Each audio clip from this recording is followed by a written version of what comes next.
Hello everyone, welcome back to my channel. आज की class में हम करने वाले हैं class 10th first flight book का लास्ट चैप्टर, जो कि है एक प्ले जिसका नाम है the proposal, written by Anton Chekhov.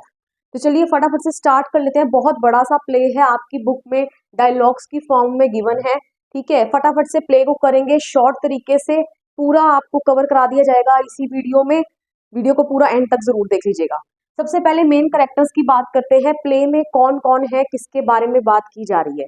Okay, तो फर्स्ट वन इज चुपकोव। ठीक है, चुपकोव जो कि एक लैंड ओनर है। लैंड ओनर मतलब बहुत ही ज्यादा लंबी चौड़ी इसके पास जमीन है। ठीक है, ओके। नतल्या, नतल्या जो है वो चुपकोव की डॉटर है एंड 25 साल की है। एंड लुमोव, लुमोव जो है ये चुपकोव का नेबर है। ओके, ये भी एक लैंड ओनर है। ठीक है, इसके पास भी जमीन जायदाद कोई कम नहीं है और ये 35 साल का है। ओके, लेकिन लोमोव के साथ कुछ दिक्कत है। ठीक है, क्या दिक्कत है वो यहाँ लिख दिया है। He has a few problems. क्या प्रॉब्लम्स है?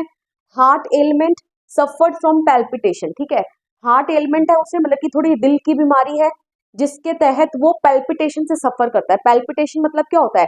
हार्ट बीट का, दिल का एकदम अनइवन तरीके से धड़कना। ठीक है, तो उसके साथ यही कोई दिक्कत है। Okay, his limbs also go numb. ठीक है, लिम्स हो गए हाथ पैर। ठीक है, वो भी उसके क्या हो जाते हैं? नम हो जाते हैं, मतलब कि सो जाते हैं। नम्बनेस किसको बोलते हैं? हम बोलते हैं ना मेरा पाँव सो गया। ठीक है, क्योंकि कोई उसके अंदर हमें कुछ भी फील नहीं होता। ओके, हमारे बॉडी पार्ट में, तो ये उसके साथ दिक्कत है। Feels as if something is pulling his inside out. ऐसा लगता है उसको कि मानो उसके अंदर ना कोई उसके अंदर से उसको खींच रहा है। ओके, तो कहने का मतलब बड़ा अनईजी सा फील करता है वो कभी कभी। Gets easily excited and can not tolerate too much tension. ठीक है, बहुत जल्दी वो एक्साइटेड हो जाता है। ठीक है, एंड ज्यादा टेंशन वो झेल नहीं सकता। तो ये कुछ दिक्कतें हैं लुमोव के साथ जो आपने याद रख लेनी है। अब होता क्या है आपके प्ले की स्टार्टिंग में, लुमोव्स विजिट टू चुपकोव्स हाउस। जो लुमोव है ना, ये जो चुपकोव का नेबर है, ये लोग चुपकोव के घर जाता है।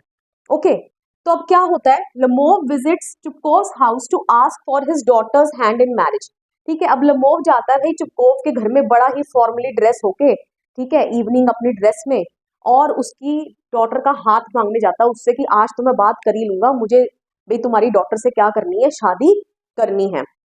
Chubukov misunderstands the purpose of Lomov's visit. ठीक है, चुपकोव जो है ना, जैसे ही देखता है ना भाई आज तो बड़ा बंधन के आ रहा है, भाई क्या बात है, तो ये सोच लेता है कि लुमोव ना शायद उससे पैसे बोरो करने के लिए आया, पैसे उधार लेने के लिए आया है, और मन बना लेता कि मैं इसको कोई पैसे वैसे नहीं देने वाला।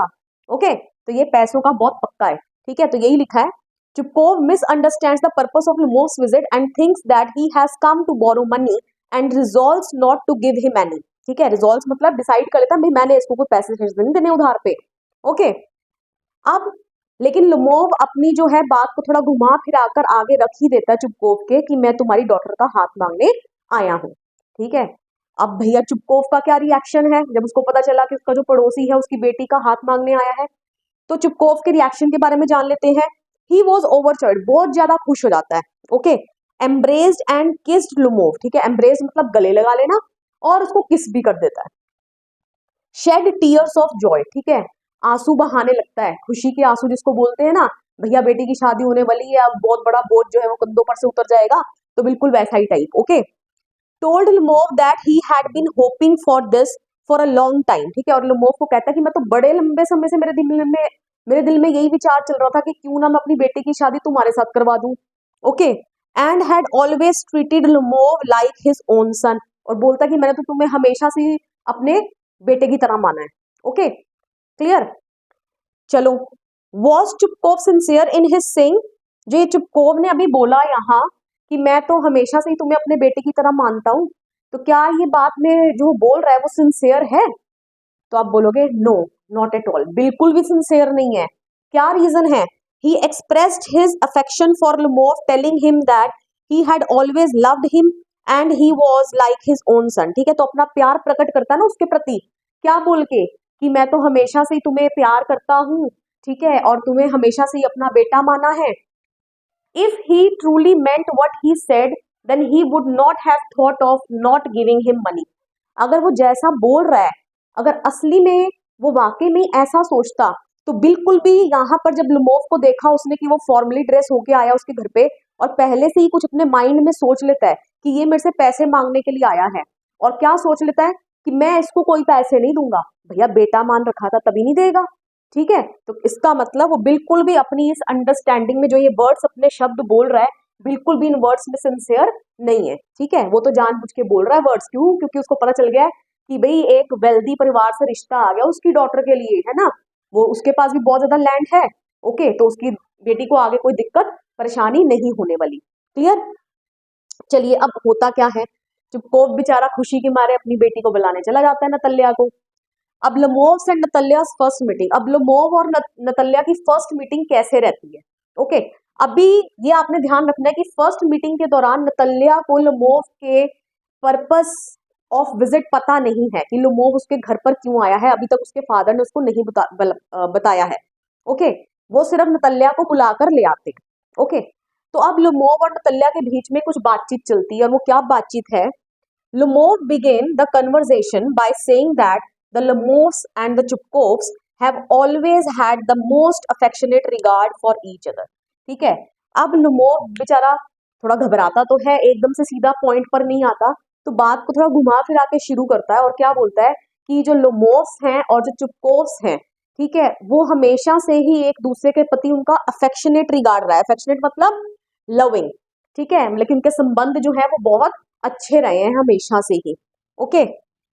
ही said my Oxen Meadows touch your Birchwood, ठीक है। देखिए जो ऑक्सन मेडोज और बिर्चवुड दोनों ही ना प्रॉपर्टी के नाम है, ठीक है, लैंड का नाम है। तो वो बोलता है कि मेरी जो ऑक्सन मेडोज है ना, OM मीन्स ऑक्सन मेडोज, तुम्हारी बिर्चवुड के साथ लग रही है, मतलब कि ये प्रॉपर्टी नतल्या की है और ये प्रॉपर्टी कह रहा है कि मेरी है, किसकी? लमोव की, ओके।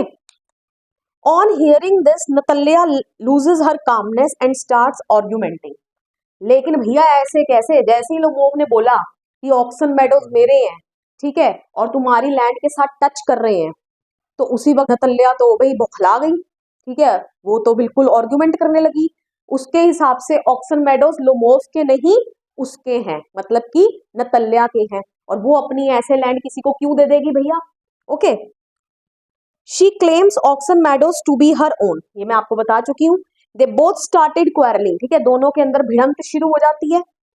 चुपकोव एंटर्स, अब उनकी बातचीत सुनकर क्योंकि दोनों एक दूसरे के ऊपर बहुत ज्यादा एक दूसरे की फैमिली के ऊपर भी कीचड़ उछालने लगते हैं, ठीक है, बहुत ज्यादा उनकी आर्गुमेंट हो जाती है, और चुपकोव भाई साहब आते हैं। अब वो तो जानते थे कि लुमोव उनकी डॉटर के लिए रिश्ता लेके आया है, लेकिन instead of handling the matter, वो उस मैटर को और ज्यादा वर्स बना देते हैं, ठीक है, और ज्यादा माहौल जो है वो हीटेड आर्गुमेंट में कन्वर्ट हो जाता है, ओके। तो Lomov enters makes the situation more heated, okay, और ज्यादा मामला गर्मा जाता है। Lomov was thrown out of the house and continued to be abused, ठीक है, लमोव को घर से बाहर निकाल दिया जाता है, ठीक है, कि हमारे घर पे आज के बाद कदम रखने की जरूरत नहीं है, तुम किस तरीके के पड़ोसी हो, ओके। एक तो हमारे घर पे आ रहे हो और उसके बाद हमारी ही लैंड को अपना खुद का बता रहे हो, तो हमारे घर पे आज के बाद आने की कोई जरूरत नहीं है। तो लुमोव बेचारे को बेइज्जती करके घर से बाहर निकाल दिया जाता है, और चुपकोव भाई साहब उसको गालियां निकालते रहते हैं, मतलब कि गालियां मतलब अनाप शनाप बोलते रहते हैं उसके बारे में। Chubukov accidentally reveals purpose of Lomov's visit which surprises Natalya. अब भाई बातचीत के दौरान चुपकोव जो है ना वो नतल्या को बता देते हैं कि लुमोव वहां क्यों आया था, कि वो यहाँ तुम्हारा हाथ मांगने आया था, वो तो तुम्हें प्रपोज करने के लिए आया था। नतल्या बेचारी इस चीज से अनजान, बहुत ज्यादा सरप्राइज रहती है कि है वो मेरा हाथ मांगने आया था, तो आपने मुझे बताया क्यों नहीं। तो फादर और बेटी की आपस में भिड़ंत शुरू हो जाती है और बोलती है कि ये सब कुछ तुम्हारे करके हुआ, और फादर बोल रहे हैं कि ये सब कुछ तुम्हारे करके हुआ, ओके, क्लियर। तो and starts crying and tells her father to bring Lomov back, ठीक है, और वो भैया तेज तेज चिल्लाना रोना शुरू कर देती है और अपने फादर को बोल देती है कि उसको वापस बुलाओ, उसको वापस बुलाओ लुमोव को। क्यों? क्योंकि वो भी कहीं अंदर से विलिंग है लुमोव से शादी करने के लिए। क्यों? क्योंकि उसको पता है लुमोव के पास बहुत सारा पैसा है, वेल्दी फैमिली से है, तो आगे फ्यूचर तो सिक्योर है, कोई टेंशन की बात नहीं है, तो वो भी इस रिश्ते को हाथ से जाने नहीं देना चाहती, ओके, क्लियर। लेकिन लुमोव भाई साहब का क्या कहना है, वो उस लैंड को अपना क्यों बता रहे हैं? How does Lomov justify his claim on the Oxen Meadows, ठीक है, तो वो अपना क्लेम मतलब कि जो कह रहा है ना कि ये लैंड ऑक्सन मेडोज तो मेरे हैं, तो वो किस आधार पर कह रहा है लुमोव? ये आपकी बुक में दे रखा है तो आपको पता होना चाहिए। Lomov claims that his aunt's grandmother gave the meadows for the temporary and free use to Chupkov's grandfather's peasants। ठीक है, देखो आपको इसी तरीके से मेमोराइज कर लेना है, अपने दिमाग में सेट कर लेना है कि लुमोव क्लेम करता है कि उसकी आंट की ग्रैंड मदर ने, मतलब कि उसकी एंसेस्टर्स ने वो मेडोज दिए थे टेम्परेरी और फ्री यूज के लिए। किसको? चुपकोव के ग्रैंडफादर्स के पीजेंट्स को। पीजेंट्स मतलब फार्मर्स को।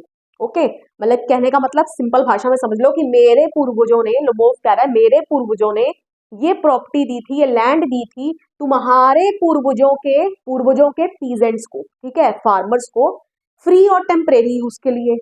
और अब उन पीजेंट्स को लत लग गई, उन्होंने ये मान लिया कि ये प्रॉपर्टी उनकी खुद की अपनी है, ये लैंड उनकी खुद की अपनी है। 40 साल हो गए उनको इस्तेमाल करते हुए इस लैंड के टुकड़े को, और अब तो उनकी आदत पड़ चुकी है ये कहने की कि ये लैंड किसकी है, उनकी खुद की है। तो इसका मतलब ये प्रॉपर्टी तुम्हारी नहीं है, चुपकोव की और नतल्या की नहीं है। तो लुमोव के अकॉर्डिंगली वो प्रॉपर्टी किसकी है?